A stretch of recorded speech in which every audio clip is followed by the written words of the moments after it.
Today's video is the 6 principles to live by in order to become a millionaire.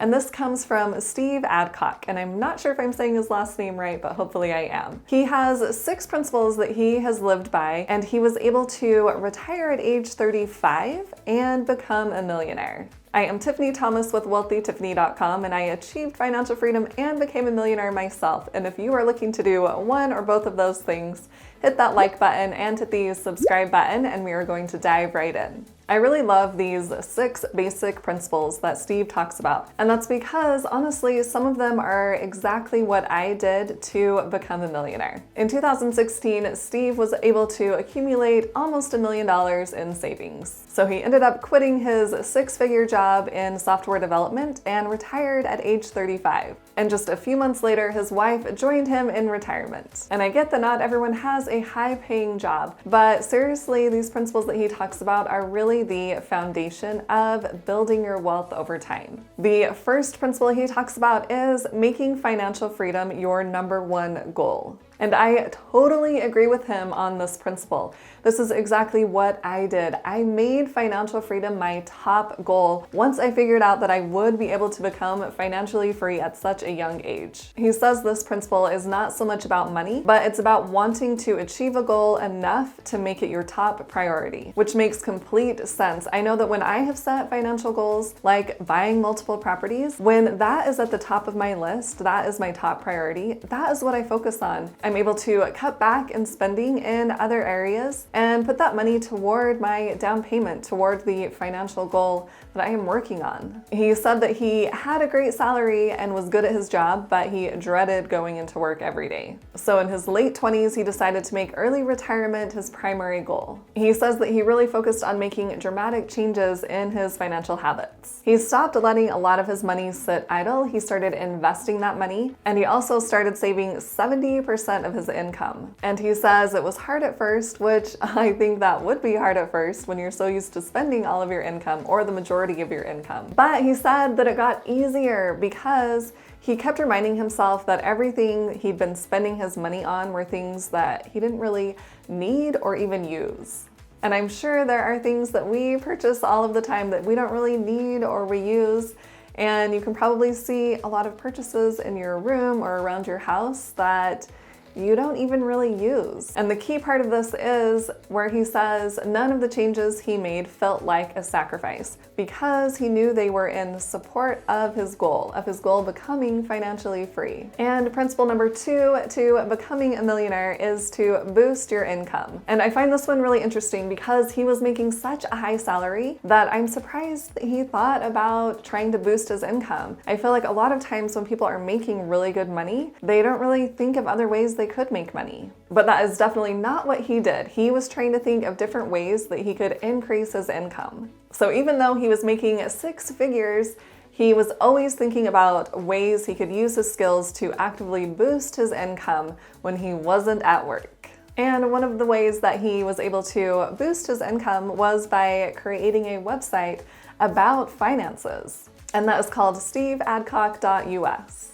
He said eventually that he was earning $1,000 through the website. And then him and his wife also started a YouTube channel documenting their travels, which brought in another $400 to $500 per month. And he didn't stop with those 2 items, with a website and the YouTube channel. He wanted to increase his income even more. So he decided to do freelance writing. So really stop and think about different ways that you could boost your income. And I do have a video about this, so I will leave a link above and below in the description. You can check that out later on. And another thing he did, he wasn't just focusing on increasing his income in different areas, but he also wanted to increase his income at work, at his profession. And by doing that, he ended up moving into a director role. It's not just about finding different ways that you can supplement your main income, but also increasing your main income. And the third principle to becoming a millionaire or becoming financially free is to invest in appreciating assets. And this is another principle that I really love since I've been able to invest in real estate properties. That has made the largest difference in me being able to become a millionaire at such a young age. He says saving money, getting raises, doing side hustles alone won't help you retire faster. They built much of their wealth by investing in appreciating assets such as the stock market, real estate, businesses, relics, or historic objects. He really understands the power of compound interest. Once they were investing in these appreciating assets, then they can continue to build their wealth over time very simply because their assets are increasing in value over time. So they aren't always trading time for dollars. And then he specifically says, over the subsequent years, thanks to investing in appreciating assets, we grew our savings to more than $1 million.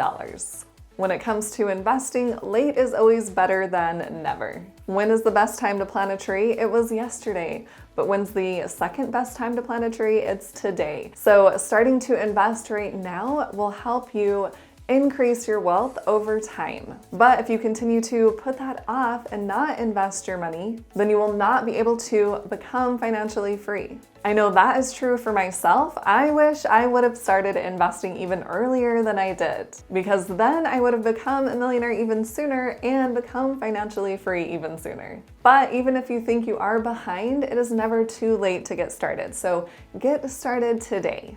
And if you just want to keep it simple and invest in the stock market, I have a favorite fund that I like to invest in, which I created a video for you about that. I will leave a link above and below. The fourth principle he talks about to becoming a millionaire is to automate, automate, automate. And this is very, very true. The more you can automate your investing or even your savings, then the more you will do it because you don't actually have to think about it. He talks about investing in retirement plans through your company that you're working for. And you can do that automatically. You can have that certain amount that you want deducted out of your paycheck and put straight into your 401k. That's exactly what they did. They automated their contributions to their 401k and their IRAs. Plus, they had auto transfers directly from their checking to their savings. And they automatically paid their credit card bills. So they turned on that auto payment feature, which is exactly what I've done. It makes things a lot simpler.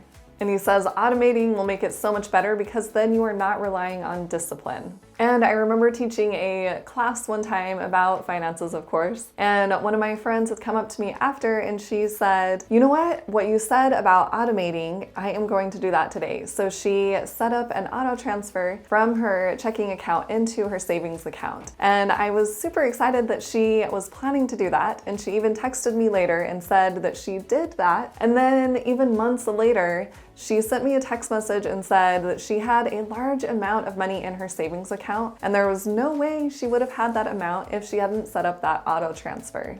So it really does make a big difference if you can automate your finances as much as possible. Comment below and tell me if you have automated any part of your finances. And millionaire principle number 5 is to know where your money is going. Steve says one of the most effective ways to eliminate debt is to know exactly where your money is going. Every penny matters. And this is very true. A large portion of millionaires track their spending. They know exactly where their money is going. And he talks about a few simple actions that will help you do this. The first one is to look at your bills instead of throwing them aside. Make sure you understand every line item on your bill. And this is a really good point, especially when you are using a credit card. You want to look at the charges on your credit card instead of just paying that balance at the end of the month, because sometimes there could be charges on there that you forgot about or that you weren't expecting, or you could have gotten charged twice for something. So really take a look at your bills. The second thing he talks about is fun spending should come after paying your bills and funding your retirement accounts. And I would say paying yourself. You want to make sure that your necessities are taken care of each month. So make sure and pay your bills up front and pay yourself first. And for me, I also include tithing. The first two things that I do are pay myself first and pay my tithing. And that has made a huge difference in my life. You don't want to get to the end of the month and realize that you haven't paid your bills, you haven't paid your utilities or your rent, and then realize you are out of money. So make sure you are really prioritizing your spending. The third thing that he mentions is to not ignore the small expenses. They can tell you a lot about what spending habits are working against you. And this is really true if you are stopping to get a drink every morning or buying a drink at the gas station when you fill up your gas tank, or if you are eating out for lunch every day. Those little expenses can really add up. And I actually did a video about how much money I was able to save by bringing my lunch to work every day when I did have a 9-to-5 job. And then the fourth thing that he mentions is monthly subscriptions are notoriously forgotten. You want to make sure you are aware of all of your monthly subscriptions and that you are using them. And if you're not, then cancel them. And one easy way to track all of your spending is through Personal Capital. That is what I like to use. It is a free app. You can hook all of your financial accounts to Personal Capital, your checking, your savings, your 401k, all of your credit cards, and you can see your full financial picture in one place very, very quickly. And you can see if there is a subscription charge that you did forget about. Or you can see if you are going over your budgeted amounts for the month, and then you can make adjustments. And if that is something you're interested in using, I will leave my referral link below in the description. And then principle number 6 to becoming a millionaire is to detach yourself from things that you don't need. He says that he used to be a super spender. He had a supercharged Corvette convertible and a Cadillac CTS. He also rode a Yamaha R1 sports bike around town, paying $150 per month for insurance. But then he sold all of those things once he set that early retirement goal. And he goes on to say that him and his wife, Courtney, now live a very frugal life and they couldn't be happier. They cut out cable TV and they only spend $50 per month eating out at restaurants. They buy new clothes less than twice a year and only upgrade their phones if they're completely broken. And I love that he says, even though they are living really frugally right now, that they are happy. And that's what it really comes down to. What is going to bring you the most joy or the most happiness? Is it all of the stuff, all of the things that you're buying all of the time? Or is it being more focused in on what you're spending your money on and only spending your money on things that are going to really bring you happiness? I know for me, one of the things that I like to spend money on is vacation. I like to travel. So really think about your priorities and what you're spending your money on. And then detach yourself from things that you don't really need, that aren't really bringing you joy. Comment below and tell me which of these millionaire principles is your favorite. And if you found this video helpful, please hit that like button and share it with someone else who would like to hear this information, and hit the subscribe button to subscribe to my YouTube channel, and hit the little bell to get notified on when I post new videos. And if you want to see even more content from me, check out the videos on the side of the screen. Thanks so much for watching. I'll see you in the next video.